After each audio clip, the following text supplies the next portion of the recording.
전쟁 없는 세상을 꿈꾸기 위해 전쟁을 연구합니다. 안녕하세요. 뉴스멘터리 전쟁과 사람 허준입니다. 안녕하세요. 윤지연입니다. 최근 한국군의 전략사령부가 올 하반기에 창설돼서 운영될 예정이라는 내용이 발표가 됐습니다.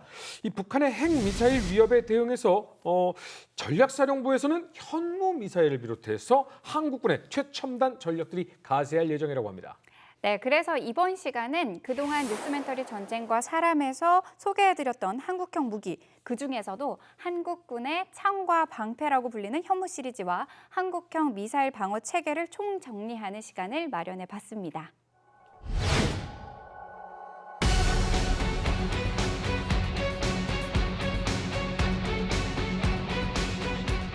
이때 당시에는 사실 1968년도 이때는 1.21 사태로 기억하실지 모르겠어요. 청와대 기습사건 네. 30일 김진주 일당 해가지고 그때. 그다음에 이틀 후엔가는 또 푸에블로 납치 사건, 미국의 정보선을 김일성이 납치했어요. 그 두 사건이 굉장히 극명하게 대조가 됐죠. 첫째는 1.21 사태 때 우리 국민들의 분노가 컸어요. 감히 우리 대통령 목을 따려고 해? 완전히 치밀었죠. 그러면서 자주국방 의지를 이제 용수듬치게 하는 시기였단 말이에요. 그 다음에 이제 69년도 1년 후에는 미 닉슨 대통령이 주한미군 철수 얘기 나오고 유발시킬 수 있는 발언을 했어요. 닉슨 독트린. 아시아는 너희들을 지켜. 우리는 더 손때에 월남전에 지쳐가지고. 그리고 나고 또 71년도에는 주한미군 1개사단을 철수했단 말이에요. 이런 것들 때문에 이게 안 되겠다 해서 그때 한 게 이제 백곰 사업, 번개 사업. 우리 한국 사람 이름 잘 져요. 백곰 사업, 번개 사업. 번개 사업은 빨리 하자. 네. 응? 번개뿐에 코먹듯이 그래가지고 막 소총 개발하고 박격기 개발 이런 것들 했던 것 같아요. 이런 걸 하면서 미사일도 시작했거든. 백곰 미사일. 백곰이 1978년도에 그렇죠. 78년도에 시험 발사 성공했는데 북한이 요즘 미사일과 컨셉을 빵빵 치고 하는데 우리보다 늦게 했어요. 화성 5호가 북한 최초의 탄도탄 미사일이거든. 우리보다 늦게 개발했지. 84년도 6년 늦게 한 거예요. 그냥 우리가 대단히 능력이 큰 거죠.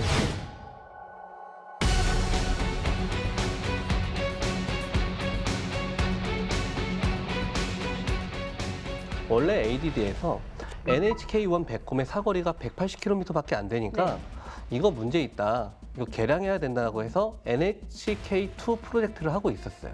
그러다가 영구진 일동을 일괄 삭제해버렸거든요. 그래서 이렇게 국내 상황이 사실 미사일 개발을 할 수 있는 상황이 아니었어요. 절망적이죠. 근데 국외는 한술 더 썼습니다. 이때쯤 되면은 미국이 이제 미사일 저거 핵탄두 실을 수 있는 거 아니야? 라는 의심을 하기 시작해요. 그러면서 이제 1987년 4월부터 미사일 기술 통제 체제, 줄여서 MTCR이라는 거를 만들기 시작합니다. 이거를 설립하고 나서 노골적으로 미사일 비확산 정책을 추진하기 시작하거든요. 국방부는 이런 것들을 다 극복하기 위해서 전체 개발에 대한 예산 일체를 한꺼번에 승인을 합니다. 그러고 나서 ADD에 삭제됐던 연구진을 다시 복귀를 시켜요. 그래서 기존에 ADD가 진행하고 있던 NHK-2 프로젝트에 기반해서 만든 게 바로 현무입니다. 그 현무 탄도탄은 백곰 탄도탄하고는 완전히 다른 탄도탄이에요. 겉모습은 동일한데 백곰은 사거리 180km인데 현무는 최대 250km까지 갈 수 있고요. 백곰 탄도탄은 지상 고정형 발사대에서 사격을 합니다. 그러니까 지대공 미사일의 발사대랑 똑같은 걸 써요. 근데 현무는 수레처럼 생긴 텔이 있어요. 이동식 발사체. 거기서 사격을 합니다. 그리고 엔진 노즐도 백곰은 엔진 노즐 4개를 묶어서 하나의 추진체로서 활용을 했거든요. 근데 현무 단계에 이르면 대출력 노즐 하나로 사용을 해서 엔진 기술이 훨씬 더 진보된 것을 알 수가 있죠.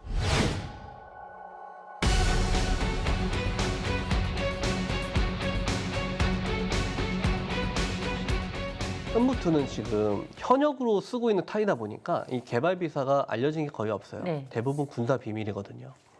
그런데 이제 언론 보도로 나온 것들, 이런 것들을 추적해 보면 형상이 이스칸데르 M과 동일합니다. 이 이스칸데르 M은 북한이 쏘아대는 KN-23과 동일한 네. 형상이죠. 이스칸데르 M만 지니고 있는 그 계열의 탄도탄만 지니고 있는 특성이 있어요. 저 이스칸데르 계열의 탄도탄들은 정점 고도 50km까지 일단 올라갑니다. 네.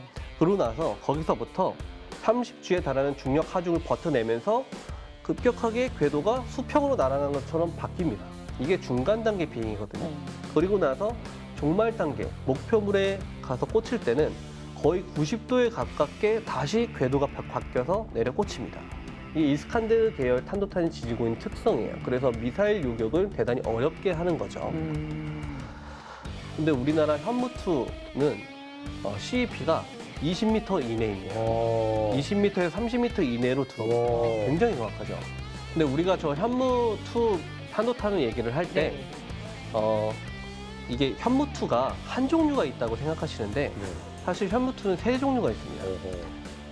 가장 먼저 전력화된 탄이 현무2A. 네. 두 번째로 그 현무2A의 사거리 연장 버전이 현무2B예요. 이게 또 두 가지 버전이 있고요. 그 다음에 마지막으로 현무2C가 있는데 현무2C는 현무2A, B와는 완전히 다른 형상의 탄입니다. 2016년에 국내 S사 모 방송사가 단독 보도한 내용이 있는데 거기에 군 관계자가 보도한 거에 따르면 한국군은 최소 현무2A 800발, 현무2B 900발, 현무2C 300발을 2020년까지 양산할 계획이라고 했거든요. 근데 2024년이잖아요. 네. 그럼 한국군은 지금 치장하고 있는 NHK-2 현무까지 포함하면 최소 2,200발 이상의 탄도탄을 보유하고 있다고 봐야겠죠.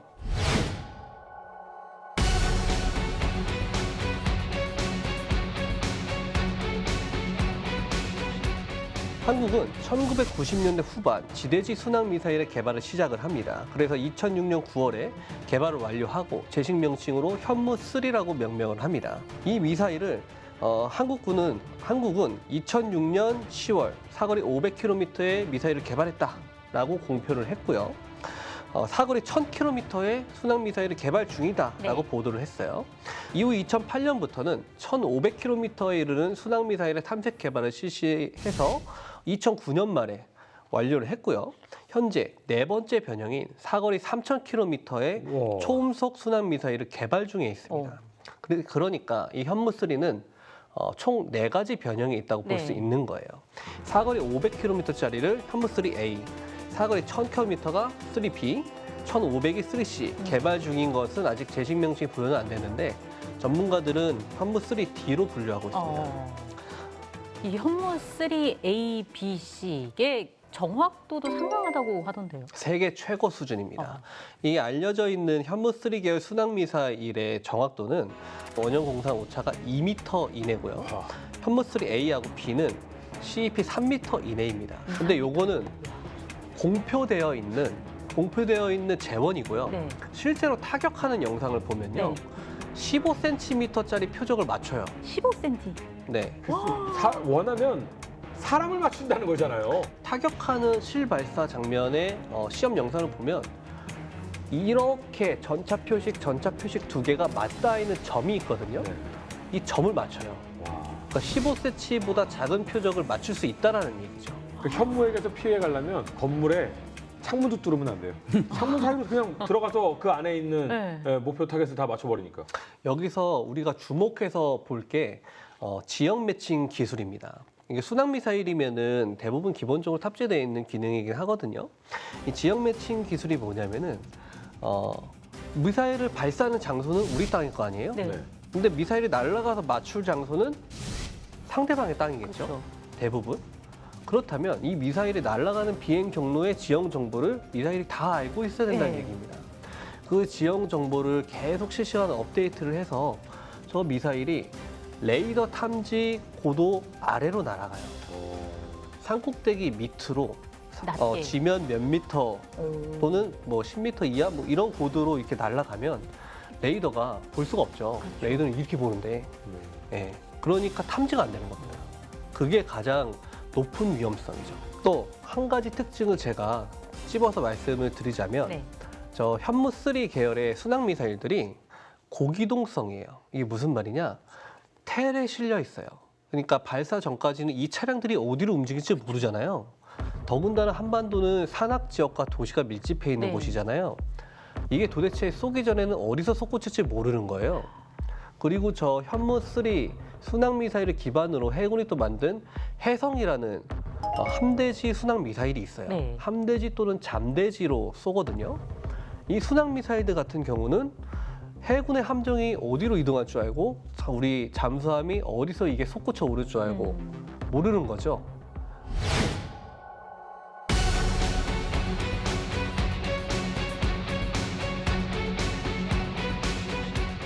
우리 한국이 직면하고 있는 위협에 대해서 직시를 할 필요가 있습니다. 네. 현재 한국은 엄청난 미사일 위협에 직면하고 있습니다. 북한이 보유하고 있는 전략핵 이하의 탄도탄과 화살 1, 2형 순항 미사일이라든지 이런 것들은 물론이고 중국이 한국을 겨냥하고 있는 1000발 이상의 탄도탄과 유도탄들이 있습니다. 공중발사 탄도탄이라든지 순항 미사일들을 그리고 북해 함대, 동해 함대에서 날라올 함대지 순항 미사일들을 합하면은 적어도 1200발 이상의 핵 또는 비핵 고폭탄을 탑재한 중국의 미사일 공격에 직면해 있죠. 이거는 쥐랑 시리즈의 SLBM 제2격 전력을 제외한 숫자입니다. 이러면서 미사일 방어 체계에 대해서 왜 본인들이 분노를 하죠? 그러니까요. 가진 사람들이 통상 더 한다는 게 아마 이런 거에 맞는 말 같아요. 그러니까 이런 것들을 고려했을 때 우리는 지금 북한 전역은 물론이고 북부 정부에 있는 로켓군 65 기지 예하에 있는 그 여단들 있잖아요. 그거랑 산둥성은 물론 내륙 깊숙이 위치해 있는 수촨성에 있는 중국 군수복합 기지들까지 타격할 수 있는 고정밀 장사 등의 탄도탄과 순항 미사일들이 필요한 거죠. 네.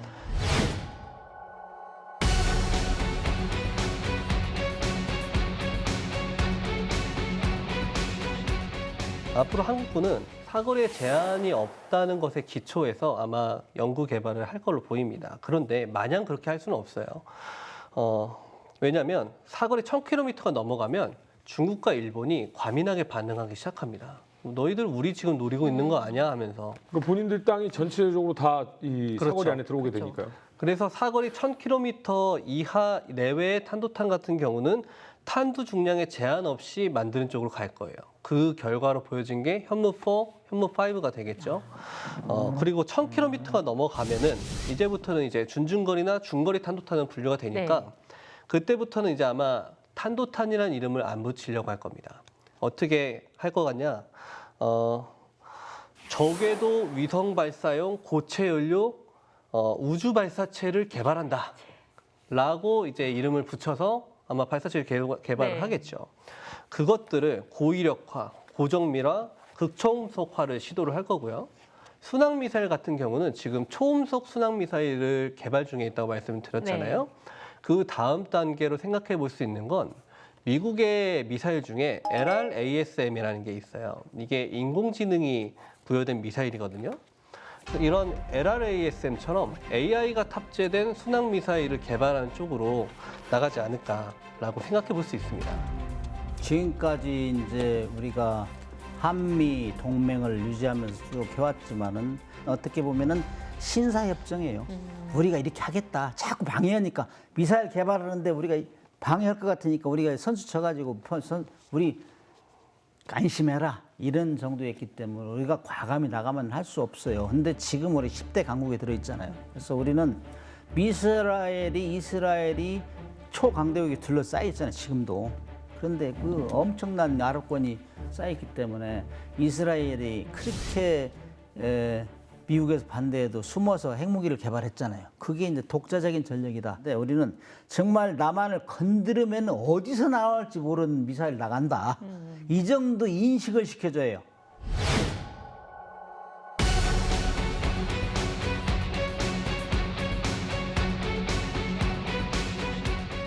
미사일 방어 체계라는 거는 그 날아오는 미사일을 막는 거니까 네네네. 실제 미사일 공격해오는 미사일을 잘 알아야 네. 그래 특성을 알아야 이제 방어하는 무기를 개발할 수 있는 거죠. 네. 근데 미사일이 날아오는 걸 맞추는 기술이 있다면요. 그 맞추는 국가의 기술은 쏘는 국가보다 몇 단계는 위라고 봐야겠죠. 뭐 꼭 그런 건 아닌데 어쨌든 간에 그 미사일 방어 체계가 제가 흔히 그렇게 표현하는데, 그러니까 날아오는 총알로 맞춘다.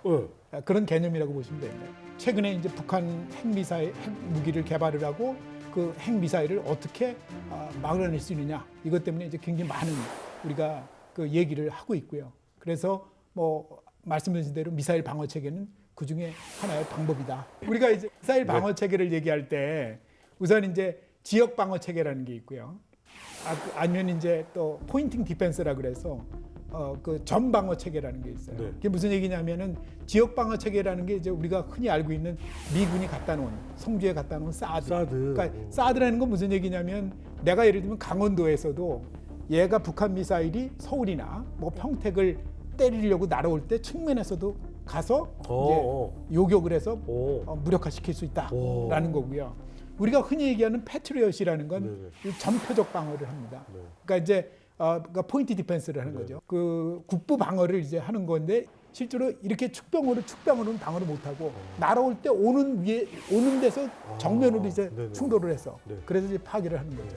그리고 또 하나 말씀드리면, 예전에는 이렇게 그 정밀 유도 제어 기술이 없기 때문에 실질적으로 이렇게 히트킬이라고 그러는데 직접 충돌해가지고 하기는 어렵죠. 얘가 이제 정확히 그 유도를 해가면서 맞춰야 되니까 굉장히 어려운 기술인데.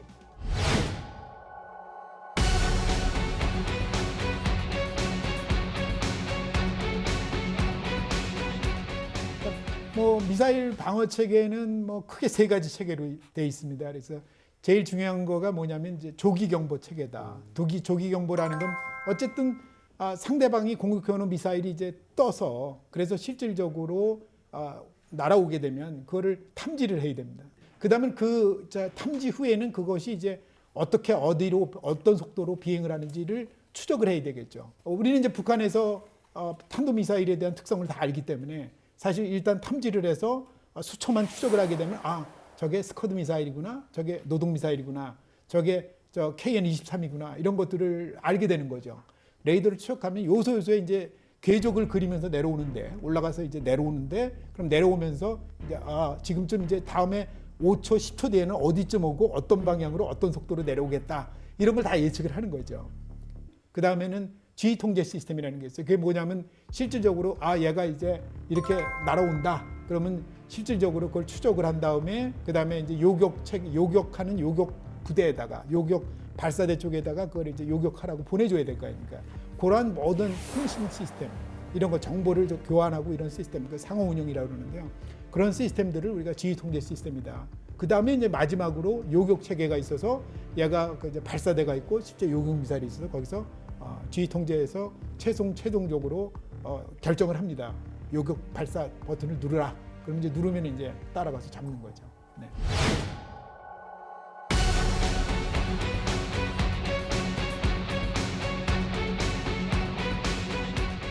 원래는 미국이 자기들이 미사일 디펜스라 해서 BMDS 체계에 우리가 이제 능력이 부족하니까 통합해달라라고 얘기를 했는데, 이미 2000년대부터 이거 저쪽으로 들어가면은, 저는 이제 기술적인 입장에서 오면 들어가도 손해예요.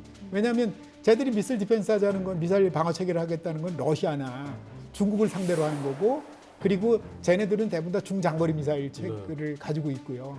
그러니까 그런 체계를 막는 거는 우리로서는 좀, 그러면서 우리가 같이 이제 북한을 막는다 이렇게 얘기를 하니까, 아니 미국은 뭐 우리 북한을 막는 체계는 별로 기술이 안 발전인데 우리는 돈은 돈대로 들고 자기들을 오히려 방어하는 게 아니냐. 그렇죠. 그래서 우리 입장에서 보면 가성비가 되게 낮다.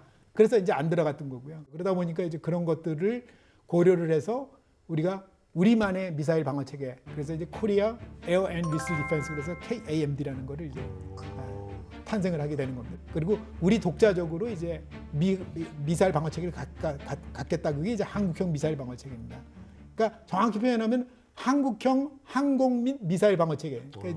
그러니까 전투기도 요격할 수 있고 미사일도 요격할 수 있는 그런 체계를 갖추겠다. 이제 사드를 지금 우리가 경북 성주에 이제 배치를 해놨잖아요. 그래서 거기서 이제 뭐 어쨌든 간에 미군의 트럭이라든가 뭐 각종 물자가 들어가고 그럴 때 굉장히 이제 거기 성주에 있는 주민들이 반발을 하고 뭐 이제 시민단체들이 거기서 이제 농성을 하고 그러지 않았습니까? 미국 자료에 보면 미국에서 이제 그 성주에 있는 사드 체계를 궁극적으로는 뭐냐면은 인도 태평양 그 이제 그 미사일 사령부 쪽하고 이제 전체 이제 통합 운영을 하는 계획을 가지고 있어요. 왜냐하면 그렇게 안 하면은 운영이 안 되는 거죠. 네.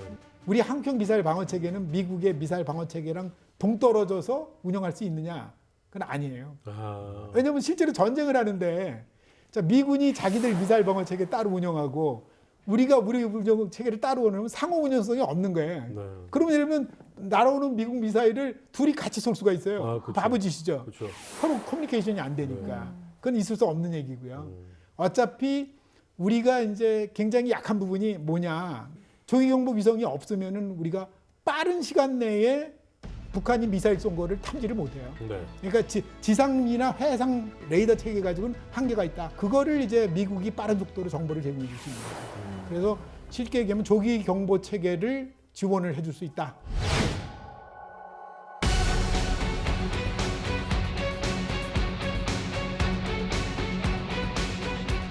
천국은 말씀하신 대로 98년부터 개발을 해서 비행기를 요격하는 무기체계를 만들었는데 그게 천궁1이고요. 아. 그리고 2013년부터 탄도미사일을 요격하는 무기체계를 만들었는데 그게 천궁2입니다. 아. 이 무기체계가 굉장히 복잡해요. 철매2라는 연구 개발 사업을 통해서 천궁1이 나왔고요. 철매2 성능 개량이라는 연구 개발 사업을 통해서 천궁2 무기체계가 탄생을 한 겁니다. 철매의 아들이 천궁인 거네요. 뭐 그렇습니다. 예, 예. 철매 결과물이 천궁이 된 거죠. 그렇죠. 초창기에는 이 불곰 사업이라는 것을 통해서 저희가 연구 개발을 할 수가 있었는데요. 불곰 사업은 90년도 당시에 구소련에게 빌려준 차관이 있었어요. 네. 근데 그 차관을 이제 소련이 없어지고 러시아가 됐잖아요. 아. 그래서 러시아로부터 돈으로 받아야 되는데 그게 아니라 방산 물자, 현물로 상환하는 그런 사업을 의미합니다. 그래서 1차 사업은 95년부터 98년까지 진행이 됐고요. 이때 많은 무기체계가 들어왔습니다. 이때 탱크 들어오고 막 그랬죠. 네, 전차, 장갑차, 미사일, 탄약 등 많았어요. 그래서 이때부터 기술 교류가 이제 시작이 됐습니다. 그래서 러시아가 좀 어려운 틈을 타서 우리는 비용을 지불하고 기술 협력을 할 수가 있었죠. 그런데 미사일 방어 무기체계 기술은 전략 무기로 분류가 되잖아요. 네네. 그래서 아무한테나 안 줍니다. 안 주는데 다행히 받을 수가 있었죠. 게다가 우리는 미국의 동맹인데. 맞습니다. 네. 그래서 이렇게 생각을 해보면 알짜 기술을 다 줬을까? 이런 의문도 좀 있습니다. 지금 개발이 돼서 전력화되고 있는 천궁2는 거의 우리 기술로 만들었다고 보면 됩니다. 왜냐하면 그 모든 부품을 러시아 부품을 쓴 게 아니라 우리가 설계한 부품을 다 썼습니다. 아, 그래요? 네, 그래서 우리가 수출도 할 수가 있고 그렇게 된 거죠. 그럼 국산화율이 거의 100%라고 봐야 되는 거예요? 맞습니다. 물론 이제 국산화율은 좀 다르지만 네. 우리가 전부 설계를 했고 우리 부품으로 만들었다 이렇게. 우리가 설계를 해서 어느 국가에 이거 이렇게 만들어서 우리한테 보내줘 이렇게 해서 사는 거는 사실 우리가 다 만들었다고 봐야 되는 거니까요. 맞습니다. 네.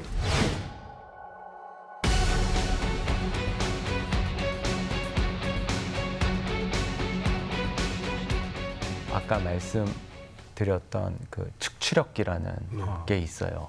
그 미세하게 표적까지 조정해서 이동시켜주는 그런 기술이거든요.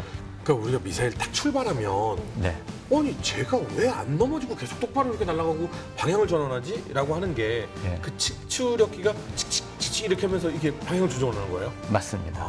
네.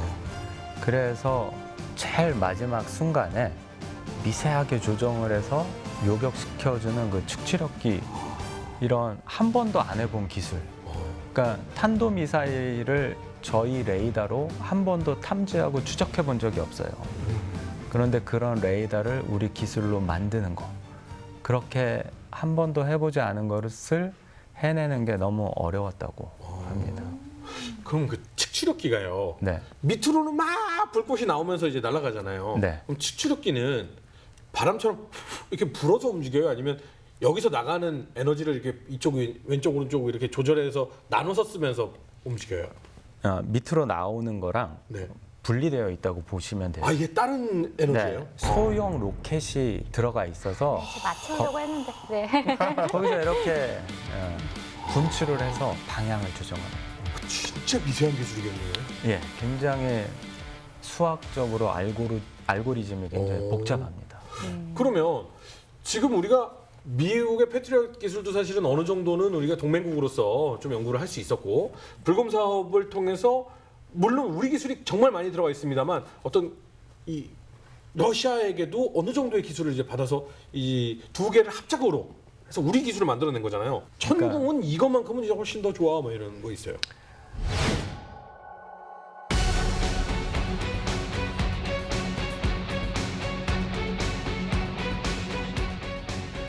천궁1은 아까 말씀드린 대로 비행기를 요격을 합니다. 예, 순항 미사일도 요격을 하고요. 천궁2는 탄도 미사일을 잡아요. 그래서 탄도 미사일은 엄청 빠르잖아요. 그렇죠. 그래서 더 멀리서 잡아야 되기 때문에 레이더를 개량을 했어요. 그랬더니 천궁2를 기준으로 대항공기는 사거리 50km, 고도는 한 20km에서 잡을 수가 있고요. 대탄도탄은 고도 15km 전후에서 요격을 합니다. 속도는 마 4에서 5, 엄청 빠르죠. 그리고 레이더는 작은 탄도미사일 표적을 탐지하고 추적하기에 유리한 X밴드 레이더를 사용합니다. 사드 레이더 아시죠? 네. 사드 레이더도 X밴드입니다. 일단 천궁 1, 2가 이제 뭐 물론 역할은 다릅니다만 천궁 2는 탄도미사일까지 잡을 수 있기 때문에 비행기는 당연히 뭐 잡을 수 있는 능력을 가지고 있는 건데 네. 가격 대비해서도 굉장히 저렴하게 배치가 돼 있잖아요. 이건 그냥 개인적인 궁금증인데 근데 사드는 왜 배치해요? 다층 방어 체계잖아요. 네. 그러니까 일단은 적의 미사일이 정점을 찍고 다시 재진입을 해서 들어올 때 그때가 종말 단계라고 합니다. 네. 종말 단계에서 우리가 어떤 한 부분, 한 고도에서만 요격을 할 수 있으면 우리에게 주어진 기회는 한 차례. 번이죠. 네. 그거를 놓치면 그냥 끝나죠. 맞는 거죠. 그래서 고고도부터 중고도, 하층부, 그러니까 고층부, 중층부, 하층부로 나뉘어서 일단은 3단계로 요격을 합니다. 제일 먼저 고고도에서 한번 잡고 네. 2순위가 중고도에서 잡고 마지막에 이제 저층부에서 잡는다라고 생각할 수 있어서 그런 그 관점에서 이 접근을 하자면 이 고층부를 담당하는 미사일 체계가 필요하죠. 네. 그게 바로 사드입니다. 하층부 미사일이 천궁 2고 고층부를 담당하고 있는 것이 사드군요. 예, 그리고 중간이 비잖아요. 네. 중간이 이 팩3. 지금 우리는 이미 이 팩3의 이 최후기형, 그러니까 최신형을 벌써 이 도입을 하고 있어요. 그렇게 되면 우리는 3층이 아니라 4층이 될 수도 있어요. 천궁, 페이트리엇 팩3, 그리고 천궁 3, 그러니까 LSAM, 그리고 사드까지. 우리 요격 능력이 엄청나네요. 그런데 네. 여기서 조금 잡아드리면 패트리어트까지는 우리가 하층 방어 체계다 이렇게 아시면 될 것 같습니다. 네. 상층, 하층으로 나눌 때도 있고요. 상층 방어 체계를 보통 사드 네. 이렇게 얘기하고 하층 방어 체계를 뭐 패트리어트, 천궁2. 그런데 우리가 그 사이에 이제 LSAM을 만들어냈잖아요. 네. 그래서 LSAM은 또 중층. 근데 LSAM도 더 개량을 하면 이제 그 윗단까지 방어할 수 있죠. LSAM이 뭐 LSAM이? LSAM이 롱셈입니다. 그러니까 장거리 지대공 구비 체계. 쌤은 선생님, 쌤. 그 쌤은 그 셈은 아니고 지대공을 셈이라고 합니다. 네, Surface to Air. 그래서 롱쌤을 우리 기술로도 개발을 또 하고 있군요. 맞습니다.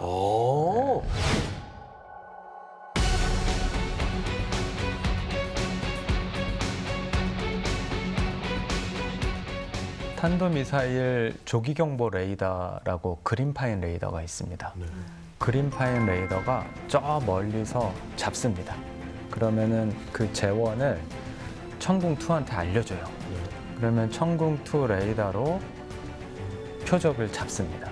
그래서 탐지해서 추적하고 우리가 원하는 위치에서 맞추려고 우리 미사일을 발사를 하죠. 그래서 맞춥니다. 그런데 거기까지 갈 수 있도록 또 레이더가 인도를 해줍니다. 인도를 해주고 우리의 그 시커, 탐색기의 눈을 떠서 찾아가게 하죠. 측추력기라는 것을 통해서 찾아가게 합니다. 그런데 이때 또 최첨단 기술이 들어가요. 뭐냐면은 위력 증대용 탄두라고. 그게 뭐냐면은 탄두 안에 탄두가 또 들어가 있습니다. 그래서 내부에서 그냥 또 이 탄두가 그냥 알아서 맞추는 게 아니라 내부에서 폭발을 1차적으로 시켜서 원하는 방향으로 또 맞춰줍니다. 그래서 맞추게 되죠. 그 탄두가 또 터져서. 이게 굉장히 최첨단 기술입니다. 신기하다. 지가 알아서 그렇게 되는 거예요? 그러니까 측추력기를 통해서 미세하게 조정해서 표적 근처까지 인도를 하고 탄두들이 작은 탄두들이 그 앞에서 터질 수 있게 해줍니다. 그러면 저 멀리서 탄도미사일이 옵니다라고 미사일 이 레이더가 네. 이제 천궁2한테 알려주잖아요. 네, 그때서부터 맞추기까지 시간은 어느 정도나 걸려요? 뭐 수십 초라고. 그 안에 다 해결을 해야 돼요? 그럼요. 그러면 이 천궁2가 발사돼서 측치력기로 칙칙칙칙 하면서 쫓아가서 이제 근처에 왔다 그러면 이제 근접신관이라는 개념처럼 여기서 터쳐서 팡 해서 이제 이거를 맞추잖아요. 네. 근데 이조차도 어느 방향으로 터뜨릴지 안에서 폭발을 일으켜서 그 방향으로 터지게 만들어준다. 네. 와, 그러면 이 발사돼서 맞추기까지 시간은 어느 정도나 걸려요? 그게 수십 초. 그러면 이 모든 게 이루어지는 시간이 수십 초 이내에 끝나는 거예요? 맞습니다. 그럼 이거 지금 실례되는 질문인데 한국의 천궁2는 패트리엇 시스템의 레이더 하나 정도의 가격이면 전체 천궁2 시스템이 갖춰질 정도다. 이 정도로 가성비가 좋다라고 하셨는데 맞습니다. 그중에 신뢰도가 높은 게 천궁2의 자랑이다라고 얘기하셨잖아요. 맞습니다. 신뢰도가 높은지는 어떻게 알아요? 이게 전쟁에 참여해서 10발 중에 10발을 맞췄다. 이거를 증명을 못 하는데 어떻게 신뢰도가 높은지 알아요? 무기 체계의 신뢰도는 가용률이랑 또 연결이 되는데요. 네. 안전한 부품을 이용하고 정비를 제때제때 해서 가용률을 높인다는 거죠. 근데 예를 들어서 고장이 났는데 어디가 고장이 났는지 몰라요. 안 돌아가요. 그러면 문제가 되지 않습니까? 그래서 부품마다 고장나는 시간이 정해져 있어요. 그렇죠. 우리가 예를 들어서 이 부품은 10,000시간을 써요. 이 부품은 5,000시간을 그쵸. 써요. 이 부품은 50시간을 써요. 그럼 그쵸. 50시간마다 갈아줘야 돼요. 그렇죠. 그런 게 바로 신뢰도입니다. 기가 막히게 자동차나 핸드폰이나 보증 기간이 끝나자마자 고장나는 그런 게 있거든요. 그죠. 거기까지. 그게 교체 시기를 정확하게 지켜주면 이거는 고장이 안 난다. 그렇습니다. 그러면 발사해서 맞추는 실제 전쟁 투입만 안 됐을 뿐이지 탐지하고 발사하고 맞추기까지의 이 과정은 언제든지 발사할 준비가 돼 있다. 그렇죠. 이번에 폴란드가 한국하고 대한민국하고 계약을 했잖아요. 방산 계약을 아주 큰 계약을 했죠. 그 이면에 있던 또 어떤 요소가 있는데 그게 뭐냐면은 무기 체계는 한 번 사면은 향후 뭐 짧게는 뭐 10년, 뭐 길게는 30년 이상씩 계속 유지 보수가 돼야 되거든요. 근데 다른 나라 무기 체계는 폴란드를 위해서 그때 생산을 하는 거고 네. 대한민국의 무기 체계는 대한민국 군에서 쓰는 거잖아요. 네.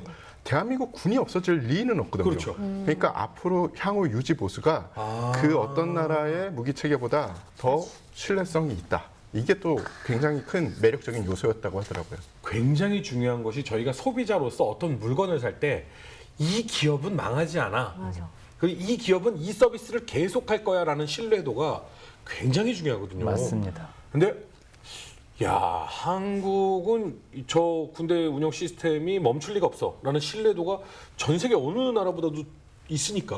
맞습니다.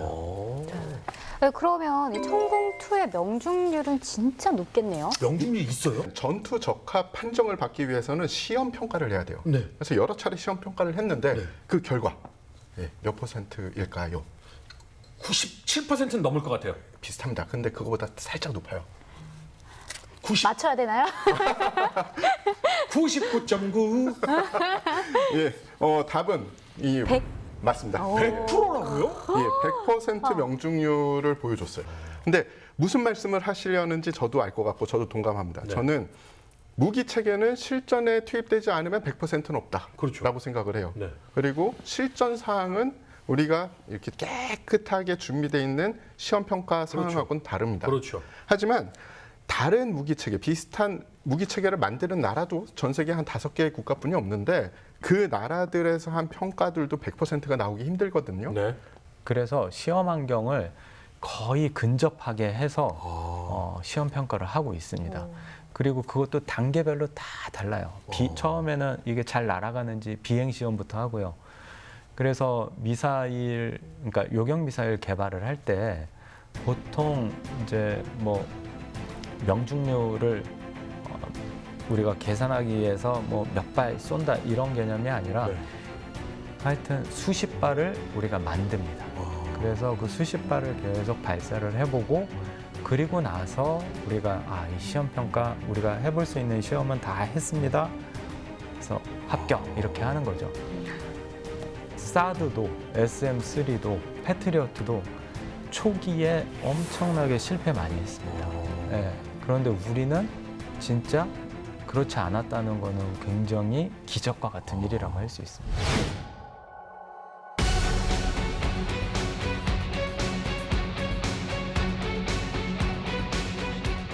이 사우디나 UAE는 사실은 전통적인 아랍의 강군이고 자국의 군대를 계속 현대화시키는 그런 국가 중에 하나예요. 네네. 게다가 얼마 전부터 이 사우디랑 UAE가 이 예멘 내전에 개입을 하면서 이 자국의 군대를 파병을 하고 있죠. 그러면서 어떤 일이 벌어졌냐? 이 예멘의 후티 반군은 사실은 이란하고 같은 파입니다. 같은 파기 때문에 이란의 지원을 많이 받아요. 그래서 이란에서 이 탄도 미사일이나 아니면 드론을 받아가지고 사우디랑 이 UAE를 공격하죠. 그래서 이분들한테는 이제 발등에 불이 떨어진 거예요. 그들이 하는 공격을 방어를 해야 되는데 그러면 후티 반군이 사용하는 무기 체계가 어떤 거냐? 뭐 북한의 기술이 좀 녹아 있다고 알려진 그 스커드, 구형 스커드 미사일. 아니면은 뭐 조금 조잡하다고 하기는 그렇지만 이란의 이 공격형 드론 혹은 민수용 드론을 개조한 공격형 드론입니다. 그들이 그러면은 현재 어떤 방어 체계를 가지고 있냐? 사드도 있어요. 오. 사드도 전개에 있는데 사실 사드로 그런 거를 잡는 거는 소 잡는 칼로 닭을 잡아버린 거죠. 그렇죠. 네, 너무 가성비가 너무 떨어지는 거예요. 그렇죠. 네. 그런데 그래서 이들은 이 계속 괜찮고 신뢰할 수 있는 유도 무기를 찾고 있는 거였습니다. 거기서 딱 가성비 좋고 믿을 수 있는 대한민국의 이제 천공2가 눈에 싹 들어온 거죠.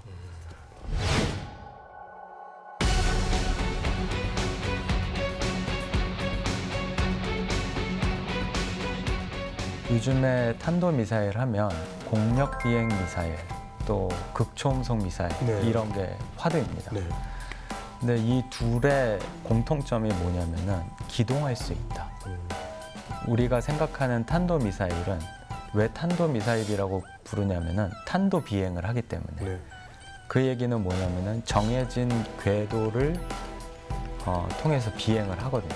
네. 그런데 이 공력 비행 미사일과 극초음속 미사일은 방향을 바꿀 수가 있어요.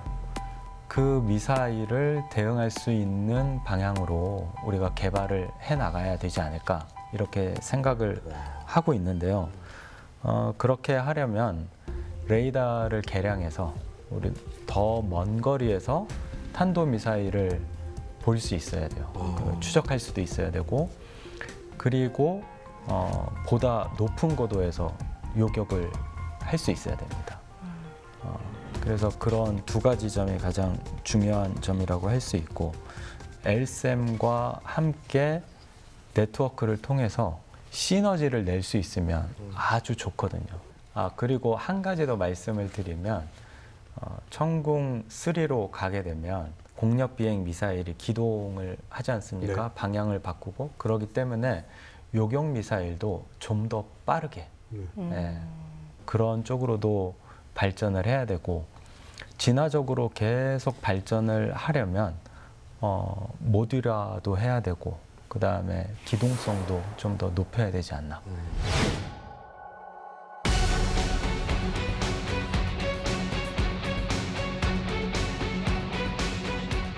과거에는 우리가 대북 억제 전력으로 부단히 키웠어요. 이제 숫자도 따라가려고 네. 하고. 그런데 지금은 숫자는 다소 처지지만은 능력 면에서는 성능 면에서 압도해요. 그러나 단지 하나 핵무기가 있기 때문에 그 차이가 나죠. 그러나 이제 그건 미국하고 지금 철저하게 일단 해구산 씌워주겠다고 하니까 미국은 사실 뭐 우리가 그동안 믿어왔잖아요. 우리 28,500명이 지금 주둔하고 있고 약속을 하기 때문에 그러나 그런 와중에서도 우리가 핵 무기를 만들 수 있는 잠재 역량을 확보해야 된다. 저는 그렇게 생각해요. 그래서 그게 첫 번째가 우라늄 농축 시설이고 그 다음에 재처리 시설. 이거 있으면은 하시라도 뭐 유사시에 만들 수 있는 능력이 되는 거니까 뭐 실제적으로 핵무기를 만든다면 온 동네에서 반대할 거고.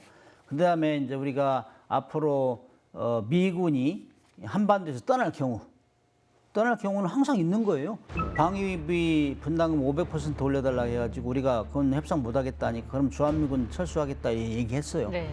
그 정도로 우리가 왜 이 부자나라를 도와주냐 그래 공식적으로 얘기했어요. 그래서 우리는 앞으로 미군이 철수할 거에 대비해서 군사력 건설 패러다임을 바꿔야 된다.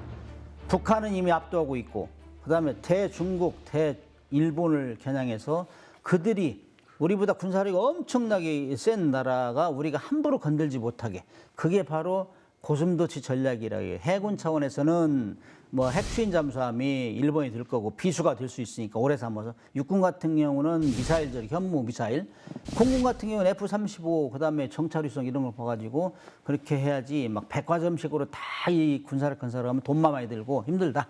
저는 그렇게 생각합니다. 이번 시간 한국형 창과 방패라고 불리우는 이 현무와 미사일 방어 체계에 관련돼서 이야기를 나눠봤는데요. 이 든든한 현무와 방어 체계만 있다면 우리의 하늘이 안전하지 않을까 하는 생각을 한번 해봤습니다. 다음 시간 조금 더 흥미로운 주제를 가지고 돌아오도록 하겠습니다. 시청해주신 여러분 감사합니다.